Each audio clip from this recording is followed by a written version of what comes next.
These are my top 10 books on mythology and folklore.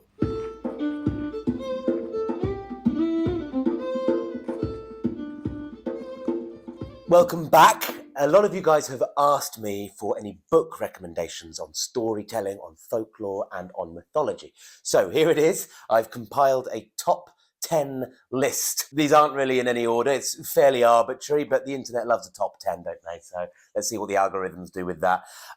There's also more than 10 books here. I've listed them. Some of them are listed by author that might have many publications to the name, or editors or compilers of myth and folklore. Also, some of these are collections of storytelling. Some are more books about mythology and mythopoetics and a sort of mythical way of looking at the world. So there should be something for everyone here. There's also some books that I haven't included in my top 10, and I'll talk about why. And there's also a bonus, because I couldn't fit everything into my top 10 list. So stay to the end, and I will also give you some tips on where to find some of these treasures. I've also provided links in the description below where you can buy these. Feel free to ignore the links entirely, write them down on a pen and paper, and go and support your local independent bookstore. Right. Number one.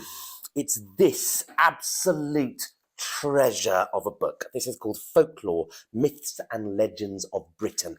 Most of these books, by the way, are kind of focused around Britain and Ireland, maybe sort of Europe in general. Maybe I'll do another list on more worldwide folklore if you want me to. But this is an absolute treasure. Folklore, Myths and Legends of Britain. The reason I love this is because it's tied to place. Myth, sometimes when we look at myth, we forget that myth and folklore is always tied to place. It's tied to the land. Some people will say that's where myth comes from. And the reason I love this book is because it has maps in it with little icons of various parts of the island of Britain, with little symbols, and there'll be a ghost story or a story of the devil or a piece of history or lore or a fairy story, or it'll just be a story about some standing stones or a bit of history. There's all sorts of lore in here. This book pretty much travels around with me in my bus, the folk bus.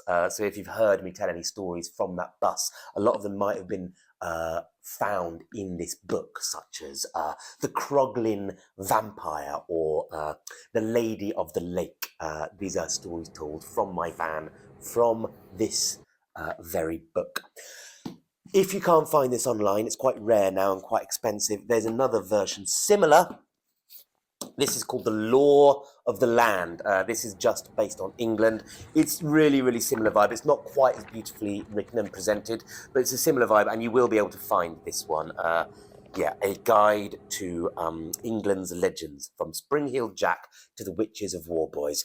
It's similar vibe. It's got map and very, very condensed little bits of folklore. This one's based on England. There's another one based on Scotland that's called The Law of the Land, Scotland. There's even one here that's just based on London, very storied place, London. So if you're a Londoner, I recommend this book, London Law. So that's number one.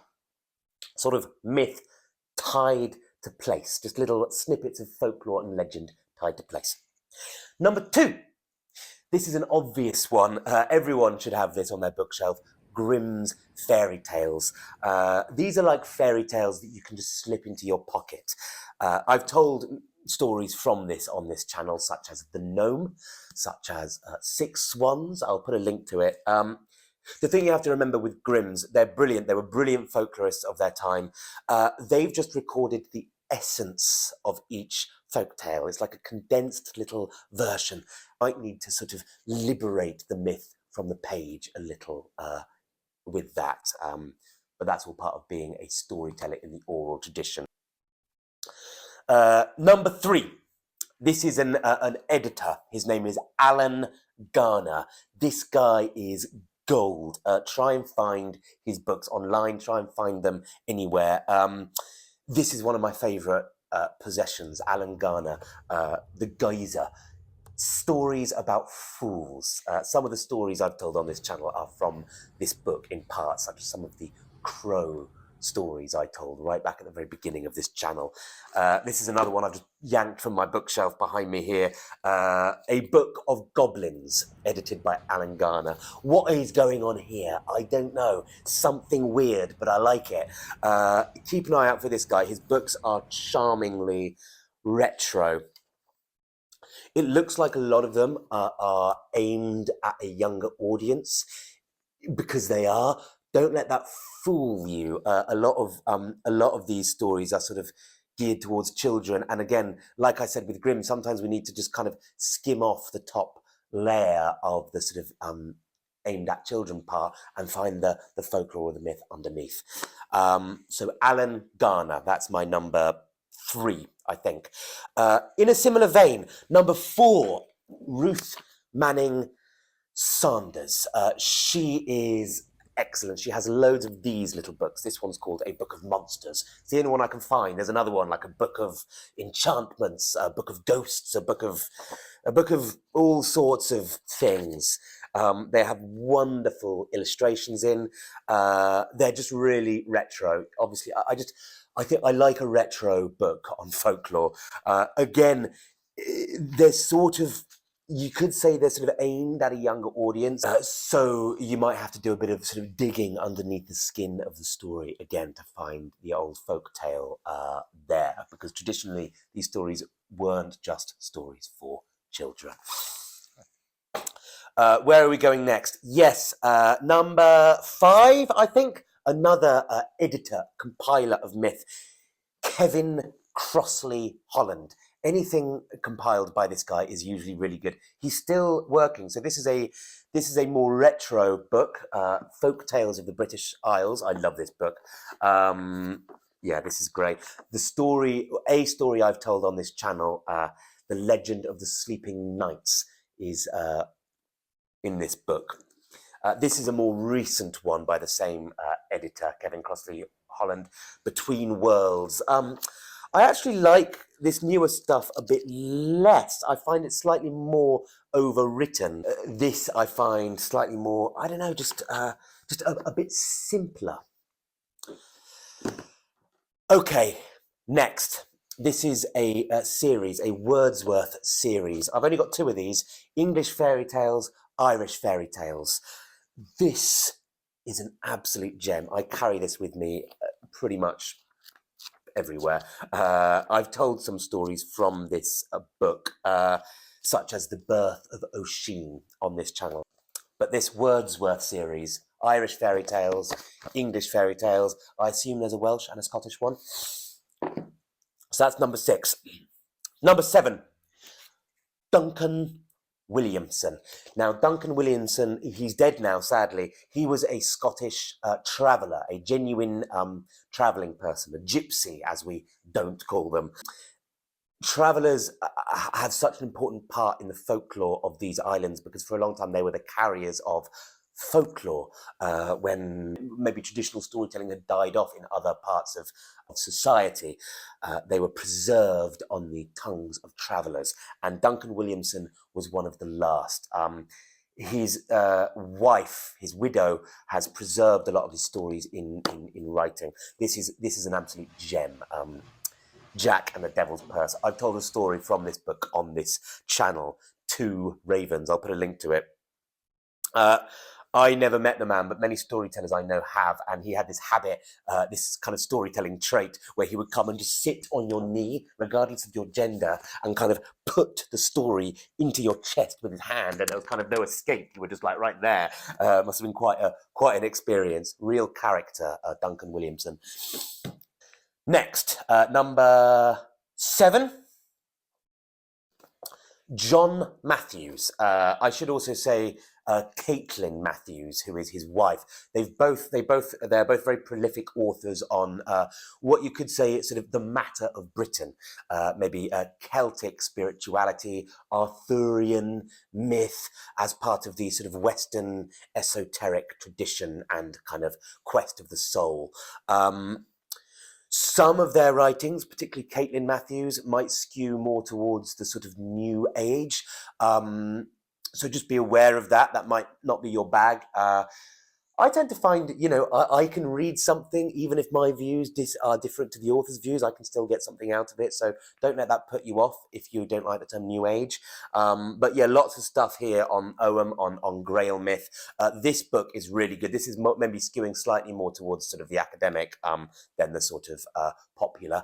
But this is by John Matthews. It's called Gawain, Knight of the Goddess. And this is a book all about, as you can guess, Sir Gawain as an archetype, as a kind of green man archetype, Knight of the Goddess. Yeah, this is a really good book. But anything by these two authors is probably worth a look if you're interested in sort of Celtic spirituality. John Matthews has written another book called The Celtic Shaman.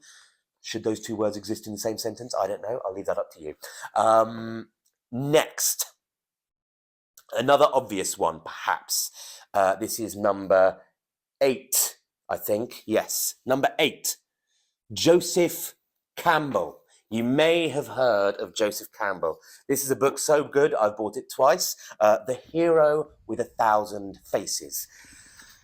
Joseph Campbell, you could say, following on from the great work of Carl Jung, who I haven't actually included in this list because this isn't really a book about mythology or storytelling, but if you're interested in sort of the psychological dimension of mythology, Carl Jung is the place to go, and this book, Memories, Dreams, Reflections, is probably the best introduction to the work of Carl Jung and the mysteries of Carl Jung, who kicked off a whole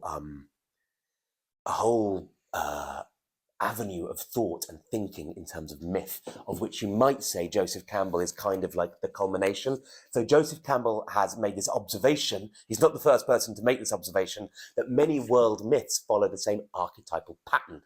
Joseph Campbell calls it the hero's journey. It's a sort of step, an initiation step that all heroes, from Gilgamesh to King Arthur to, I don't know, Luke Skywalker, all have to go through.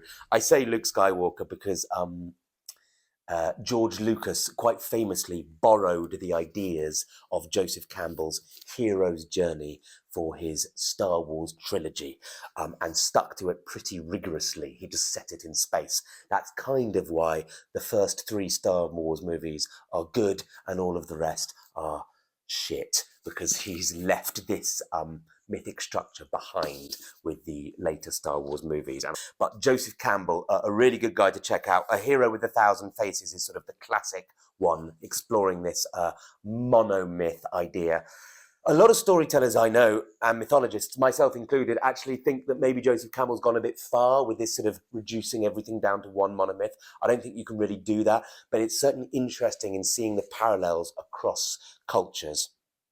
And he's written many, many books. Pathways to Bliss is another one here. Myths to Live By. The Million Masks of God is his big compilation of myths from across the world. I don't actually own any of those books, but I want to. He's really done the work. Any of you writers out there, while I'm on this one, The Writer's Journey is pretty much just borrowed directly from Joseph Campbell. They've just made it about writers. It's quite a good book, actually, but yeah, specifically for the writer as opposed to the storyteller in the oral tradition or folklorist or mythologist, I suppose. So, also in the lineage of Carl Jung, you might say, is this guy. You probably haven't heard of this guy. Number 10, Heinrich Zimmer's The King and the Corpse, Tales of the Soul's Conquest of Evil. This is a gem here. This is a real doozy. Not a lot of people know about this book. Heinrich Zimmer, by the way, was a student of Carl Jung and a mentor to Joseph Campbell. So in the sort of Jungian lineage of sort of psychoanalysis of myth. Most of Heinrich Zimmer's work is actually on sort of Indian religion. He's an Indologist. But in this book, he's broadened his focus, and a lot of it is on Celtic myth and Arthurian myth and Grail myth, as well as Hindu mythology. And he's sort of comparing the two here. And again, looking at this, similar to Campbell, this idea of the sort of universal myths and archetypal patterns present in myth. This is a real gem of a book. He tells stories in it and then sort of talks about the sort of meaning and interpretation and archetypal imagery in the story and sort of cross-referencing it to other myths. Really, really interesting book if you are interested in mythological archetypes. So there are my top 10 books or authors or publications. What am I not including? I'm not including these. These are, you've probably seen these if you've ever been to any historic site in the United Kingdom, any English Heritage or National Trust run site. They're normally there. They're not bad. Oxfordshire folktales, Scottish border folktales, Cornish folktales, Gloucestershire folktales, Wiltshire folktales. They've all got different authors. Some of them are good, some of them are less good. I do really like with these, similar to these Law of the Land books. They've got maps in the beginning and show you where the folktales take place. That's really important, connecting myth to landscape. So that's good. My problem with these is it's the opposite to the issue in Grimm, where you've just got the germ of a folktale. With these, there's a germ of a folktale, and then a writer has expanded on it in the manner of a short story. So they feel more like short stories, and there's something, they feel a bit overwritten, some of them. There's something, there's a veneer that I, as a storyteller, want to strip away so I can get access to my own version of the story, if that makes sense. It's not a criticism. It's just why I haven't included them in this list. But they are, you might want to pick these up if you live in one of these areas or are visiting it. And I do like the sort of local aspect to them. A bonus book. It's not in my top 10, but it should be. You probably haven't heard of this guy. You might have done. His name is Martin Shaw. I know Martin. I've worked with him. This is probably the book for you. The deal with Martin, he's a great storyteller. He's from my part of the world, the West Country. Martin, before he was a storyteller, was a wilderness rites of passage guide. So he would lead people on sort of initiations in the wilderness. So Martin Shaw probably represents, I guess you might say, the shamanic approach to myth. Really interesting man. And this is sort of, this is myth as medicine for the malaise of our times. I've worked with Martin before on this, actually, Parsifal. This is a Grail myth, Parsifal, Sir Percival. It was sort of this was back when I was more of an actor and less of a storyteller. Now I'm kind of the other way around. But Martin told the story of Parsifal live in this beautiful place in Devon, and it was acted out by actors as he told it in a kind of immersive, site-specific promenade production / piece of wonder. Working with Martin on that production, you could say, was when I finally realised, I want to be a storyteller, not an actor. This is what I want to do. So it was my encounter with the myth of Parsifal that kind of did that to me. This could be an example of Campbell's hero's journey, the myth of Parsifal. It's a Grail myth. But if you want an introduction to Martin's work, The Branch and the Lightning Tree, his first book, is probably the one for you. He's written quite a lot of books. So that's my bonus book, Martin Shaw there. That's 10. Did you like them? Do you want another top 10? I've got loads of books. These are kind of picked at random. They're not in any order. Let me know. What have I missed out? What's your favourite book on folklore and mythology? Let me know in the comments. Finally, a tip, if ever you are looking for old books like this, just have a censor on for charity shops and second-hand bookshops. Literally, most of these books I've picked up for less than £1. Where's this one? This one was, I think, about 50p in an Oxfam. So go into Oxfams if you're in the UK. I don't know what the US or Canadian equivalent is. There's always a second-hand bookstore there.